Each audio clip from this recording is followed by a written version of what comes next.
हम जैसे अपने इलाके से निकले, स्कूल से निकले, कुछ ही दूरी पर एक वो लगा हुआ बैरिकेड, तो उस जगह से कम दिन में 5 से 10 मरतबा गुजरना होता, कभी बाइक से कभी 4 व्हीलर से गुजरना होता है। तो हम आ रहे थे तो इत्तेफाक से गाड़ी जैसे हमारी रोकी, 2 कांस्टेबल थे, एक मोहतरमा लेडी SHO, उन्होंने हमसे कहा, हाँ हमारी गाड़ी रोकी, हमने रोक, उन्होंने हमसे कहा कि मौलाना गाड़ी जैसे रोकी तो मैंने उनसे पूछा, मैंने कहा कि मैडम एक बात बताइए, मेरा घर पीछे है, जानने के लिए।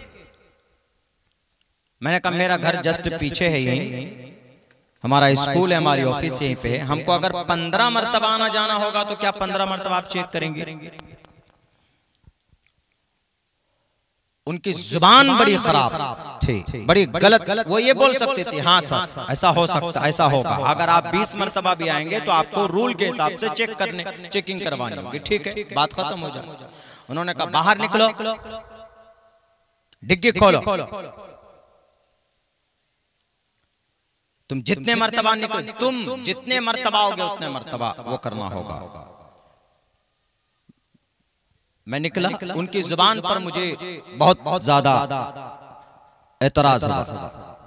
मैं बोलता हुआ निकला, मैंने कहा कि मोहतरमा जिस जगह पर आप बैठी है ना, इस जगह पर महीने में लाखों रुपए की शराब बेची जाती है, कोरेक्स बेचा जाता है, और ये आपके नाक के नीचे होता, आपको मालूम है? गुस्से में आके क्या बोले तुम? हमने कहा पहली बात तो आप अपनी जुबान को लगाम दीजिए, आपको ये जो गद्दी, ये जो वर्दी मिली है ना, आप हमारे प्रोटेक्टर हैं। आप किससे बात कर रहे हैं? एक आम आदमी से बात कर रहे हैं।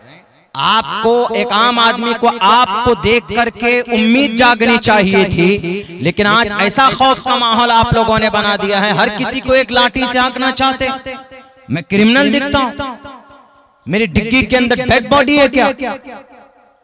या मेरी टोपी और दाढ़ी देखकर आपकी जुबान हो गई? उल्टी सीधी बकती चली जा रही थी। इतने में जो चुनाव कराने वाले कुछ लोग थे, वो एक लेडी थी, बूढ़ी थी, वो आई, वो समझ गई, वो बोली मौलाना छोड़िए ना, वो अगर नहीं है समझदार तो कम से कम आप ही समझदार है। मैंने कहा कि इसको तहजीब दीजिए, इसको सिखाइए, SHO होगी अपनी जगह पे होगी।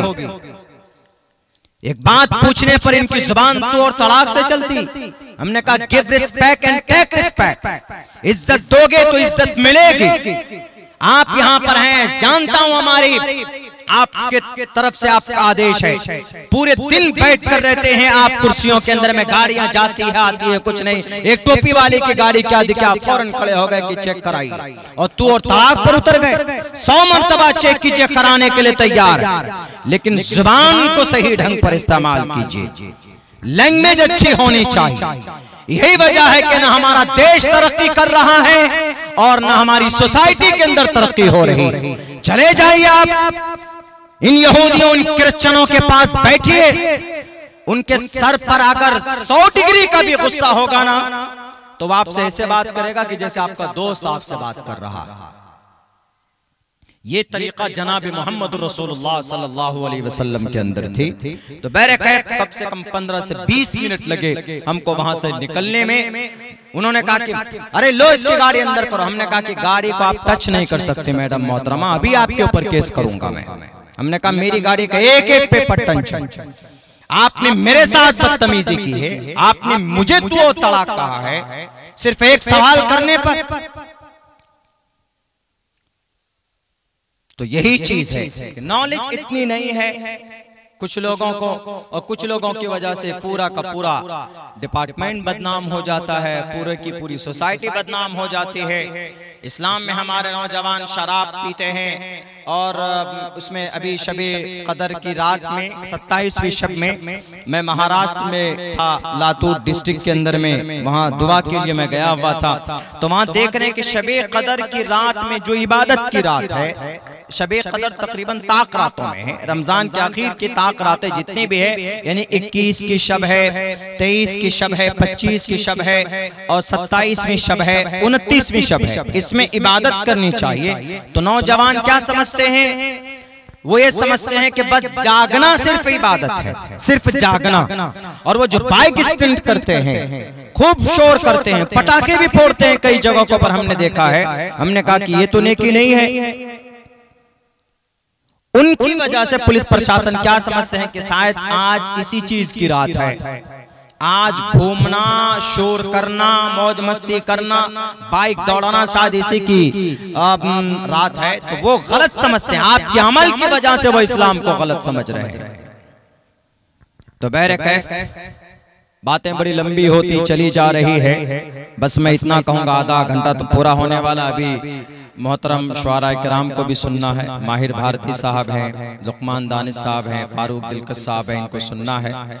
चूंकि 12-1 बजे के बाद तकरीर कम सुनी जाती है और अशार के जरिए से अगर मजलिस जमी रहे तो गनीमत है, उससे लोग बैठते हैं। और अशार के जरिए से, नात के जरिए से भी बहुत सारे पैगामात दिए जा सकते हैं। अल्लाह के नबी अलैहिस्सलातु वस्सलाम के ज़माने में ये हज़रत हस्सान बिन साबित रज़ी अल्लाह ताला अन्हु जो इस काम को अंजाम दिया करते थे। बस मैं इतना कहूँगा, आलमी सतह पर, दुनियावी लेवल पर हम मुसलमानों को अपने अमल को सुधारने की जरूरत है, अपनी मस्जिदों को आबाद करने की जरूरत है, अपनी नई जनरेशन के अंदर तब्दीली लाने की जरूरत है और अपने मदारिस ज्यादा से ज्यादा हो, कसरत के साथ उनको और ज्यादा बनाइए। हर गांव के अंदर मदरसा और मकतब होना चाहिए। इन मदारिस ही की वजह से आपके बच्चे पढ़ पाएंगे और ये शरीयत को जिंदा रखने का एक वाहिद जरिया सिर्फ मदरसा है। मदरसा अगर बाकी रहेगा तो उलमा बाकी रहेंगे, उलमा होंगे तो फिर मस्जिदों के अंदर अइम्मा किराम का भी इंतखाब हो सकता है, मुफ्तियान किराम भी आएंगे। तो इसीलिए मेरे भाइयों, ये दीन के दो बड़े किले हैं, एक मस्जिद है और एक मदरसा है। इन दोनों चीजों को बाकी रखिए अपनी जेब खास से। अल्लाह चाहे तो खुद चला सकता है, अल्लाह के खजाने में कमी नहीं है, लेकिन अल्लाह के ज़ाब्ते के खिलाफ है, अल्लाह के सिस्टम के खिलाफ है। अल्लाह ने आपके जरिए से ये तय कर दिया है कि आपके जरिए से इन मदारिस को भी अल्लाह चलाएगा और इन मसाजिद को भी अल्लाह तबारक व तआला इस जमीन के ऊपर बाकी रखेगा, बनाएगा। और उसके लिए फिर फजीलतें हैं, उसके लिए फिर बशारत है। अगर हम 1 रुपए देंगे मस्जिद में या मदरसे के अंदर, जब तक वो चीज लगी रहेगी आपको उस वक्त तक उसका सवाब मिलता रहेगा। इसीलिए दिल खोल कर आइंदा भी जहां पर भी ये ऐलानात हो, दिल खोल करके लीजिए, इंशाअल्लाह कभी भी आपकी दौलत के अंदर, आपके रोजी रोटी के अंदर कमी नहीं होगी। मैं नौजवानों से ये अपील और गुजारिश करता हूँ कि मेरे भाइयों, ये बहुत ही संजीदा माहौल हमारे मुल्क के लिए है, बड़ी खतरनाक साजिशें चल रही है।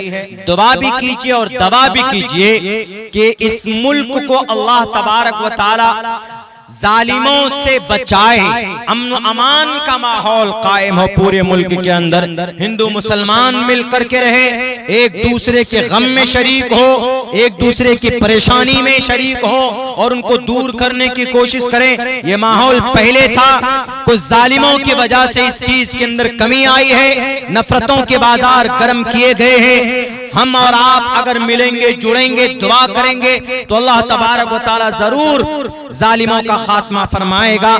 हमारा अमल अच्छा होगा तो अल्लाह की तरफ से फैसले भी अच्छे होंगे। बहुत बहुत शुक्रिया, जज़ाकल्लाह। अस्सलामु अलैकुम व रहमतुल्लाहि व बरकातहू।